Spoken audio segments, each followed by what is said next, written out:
प्रकल्पाचे नाव. शेतीसाठी सुरक्षा अलाराम प्रणाली. समस्येचे वर्णन. बऱ्याच वेळा जनावरे, डुकरे इत्यादी प्राणी शेतात प्रवेश करतात आणि पिके तुडवतात. त्यामुळे शेतकऱ्यांना आर्थिक नुकसान होते. प्रकल्पाचे उद्देश. रात्री किंवा शेतकऱ्यांच्या अनुपस्थित शेतीत येणाऱ्या जनावरांमुळे व जंगली प्राण्यांमुळे पिकांचे मोठे नुकसान होते. या समस्येवर उपाय म्हणून शेतात इलेक्ट्रॉनिक सुरक्षा अलार्म बसवण्याची ही संकल्पना आहे. उपाय. ही प्रणाली शेतात कंपाऊंड जवळ सेन्सर व अलार्म वापरून तयार केली आहे.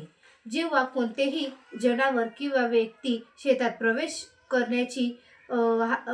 करण्याचा प्रयत्न करते तेव्हा सेन्सर याची हालचाल ओळखतो आणि लगेच अलार्म वाजतो. त्यामुळे प्राणी घाबरून पळून जातो आणि शेतकरी सतर्क होतो. निष्कर्ष.